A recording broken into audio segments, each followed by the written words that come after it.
लेकिन ये तो भोजपुरी में कहते हैं ना, पलंग पे आ जा चाहे तो नीचे तकिया लगा ले।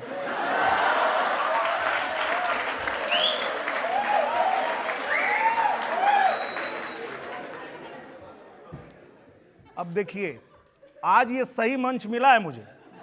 मैं पूरे दुनिया में जितने भोजपुरी भाषा बोलने वाले समझने वाले लोग हैं, आज उनके तरफ से मैं जवाब दूंगा। हम तो खाली उतना ही कह रहे हैं। ये तो कहते हैं कि छत पे सोया था बहनोई, मैं तन्ने समझ के सो गई, मुझको राणा जी माफ करना, गलती मारे से हो।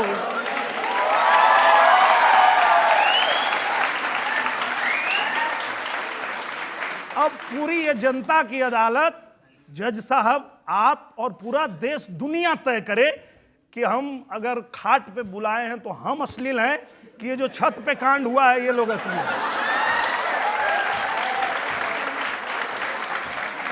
लेकिन आप सिर्फ खाट पर बुला नहीं रहे, आप क्या कह रहे हैं? सैया छोड़ दो, तू खटिया तोड़ देगा रे। देखिए, हम जो कह रहे हैं वो लोग भी वही कह रहे हैं, कुछ अलग नहीं कह रहे। आप कुछ ज्यादा कह रहे हैं। नहीं जज साहब, हम ज्यादा कह रहे हैं या बाकी लोग ज्यादा कह रहे हैं, इससे तय कर लीजिए आप लोग। किसी भोजपुरी फिल्म में जब तक हीरोइन का धक धक नहीं दिखाएं तब तक पिक्चर पूरी नहीं होती, और कई बार दिखाते हैं। अच्छा, मैं समझ गया सर, कहां से पूछ रहे हैं, मैं समझ गया सर। हमारे गाने में आया है कि छुवेला त छुवते धड़क जाले छतिया। भाई, भोजपुरी में तो यही कह रहे हैं कि पहली बार अगर किसी बॉयफ्रेंड ने गर्लफ्रेंड को टच किया तो धक से उसका धड़कन धक से कर दिया, तो ये अश्लील हो गया। और वो लोग जब कहते हैं कि सैया ने देखा मुझे ऐसे,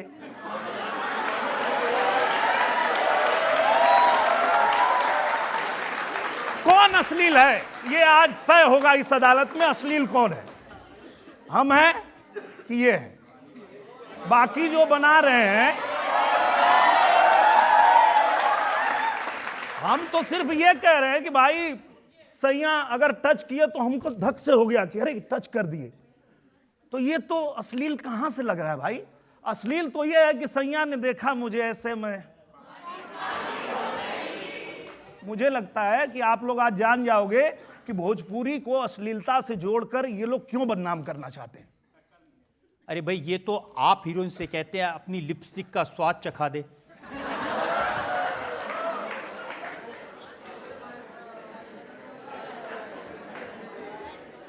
नाम सिंदूर और चखेंगे लिपस्टिक।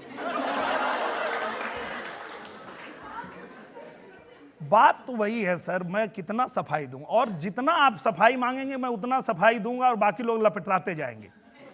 क्योंकि अगर वो कह रहा है तो सिर्फ इतना कह रहा है ना कि मुझे चखने दो ये लिपस्टिक का टेस्ट कौन सा है, मतलब ये कौन सा फ्लेवर है। वो तो ये जानना चाहता है कि कौन सा, आम वाला है कि लीची वाला है।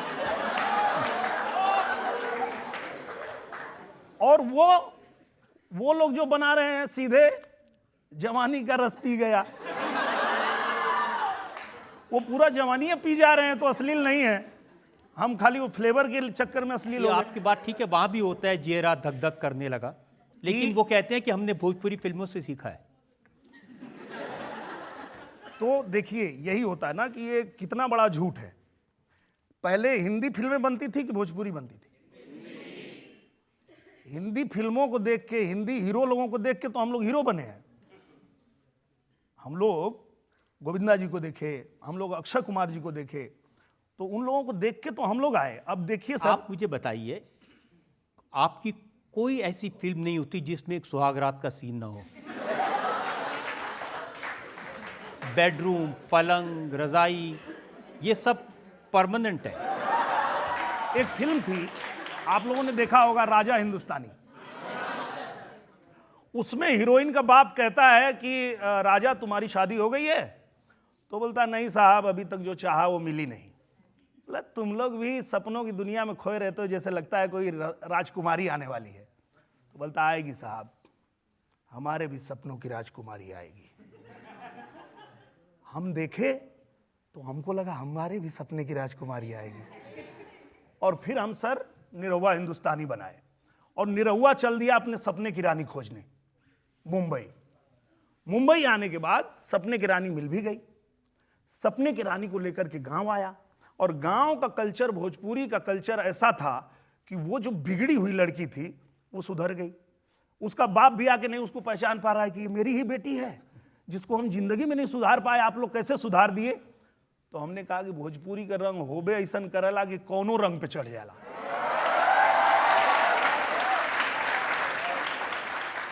उस फिल्म में बड़ा सपना कैसे देखा जाता है ये बताया गया कि एक गांव का लड़का, एक गरीब का लड़का कैसे ये सोच सकता है कि जब तक सपने की रानी मिलेगी नहीं तब तक शादी नहीं करूंगा।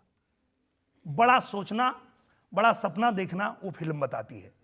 उसके बाद उसमें अध्यात्म भी है कि राह में निकल चला ये राही मंजिल जाने कहां भेटाई। समय से पहले भाग से ज्यादा कुछ ना मिल पाई। समय से पहले भाग से ज्यादा कुछ नहीं मिलेगा, बस आप अपना कर्म करते रहो, जो आपकी मंजिल है वो आपको मिल जाएगी।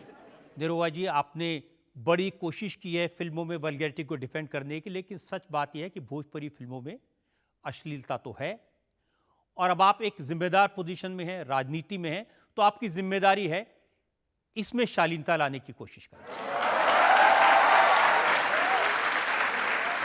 अभी सर ने एक इल्ज़ाम लगाया था वल्गैरिटी का, आपने बॉलीवुड की तरफ इशारा किया। आजकल एक छोटा छोटा बच्चा भी सोशल मीडिया पे है, वो ऐसे वर्डिक्स और ऐसे सॉन्ग सुनता है, तो उसका माइंडसेट किधर जाता है? बहुत अच्छा आपने सवाल किया, और मैं एक बात क्लियर करना चाहता हूं कि मैं किसी को गलत नहीं बताया कि वो गलत है। हमने ये कहा कि इंटरटेनमेंट के लिए जो फिल्में बनती है वो चाहे किसी इंडस्ट्री में हो, वो ऐसे बनती हैं। अब आपको चूज करना है कि आपको देखना क्या है, अपने बच्चों को दिखाना क्या है। पवन सिंह जी ने एक बहुत अच्छी बात कही थी कि मैं 500 देवी गीत गाया हूं, भजन गाया हूं, उसको क्यों नहीं सुनते आप, लॉलीपॉप क्यों सुनते हैं? जहां जाते हैं हम लोग, दुनिया के किसी कोने में चले जाएं तो वहां बजने लगता है कमरिया हा हा, कमरिया हा हा, कमरिया करेला पालप लॉलीपॉप लागेलू। तो कहने का मतलब ये है कि सब कुछ है उपलब्ध, चूज आपको करना है कि आपको क्या चाहिए। मैं जानती हूँ बिहार में कैसे रिस्पेक्ट से बात करते हैं, या इवन छठ पूजा, ये सारी चीज़ें हैं, बट स्टिल एज बिहारी मुझे ये एक्सप्लेन करना लोगों को बहुत मुश्किल हो जाता है कि बिहार में रिस्पेक्ट से बात करते हैं, अदब से बात करते हैं। सो ये चीज़ें अगर आप प्रमोट नहीं करोगे तो कौन करेगा? मैंने किया है प्रमोट, और मैं आज आपको बताता हूँ कि दुनिया में कोई भी आपको अगर ये बोलना चाहे कि आप बिहारी हो, आप भोजपुरी बोलती हो, तो इस बात के लिए कभी शर्मिंदा मत होना। आप ये बोलना कि आपको देखना है, माई जाके देखो, बनाया है मैंने, आपको देखना है, अभी फसल आई है। अगर वो हिंदी में होती तो उसको नेशनल अवार्ड मिलता। उसमें एक गाना था मरून कलर सड़िया, पूरे पृथ्वी पे ट्रेंड कर रहा है, आपने देखा होगा। तो उनको बताइए कि ऐसा नहीं है, वो जानबूझ के साजिश करते हैं आपको नीचा दिखाने के लिए, लेकिन उनको गर्व से कहिए, जैसे मैं कहता हूं कहीं भी जाता हूं, चाहे रहिया बॉम्बे दिल्ली, चाहे रहिया मसूरी में, लिखिया पढ़िया कौनो भाषा बतिया भोजपुरी में।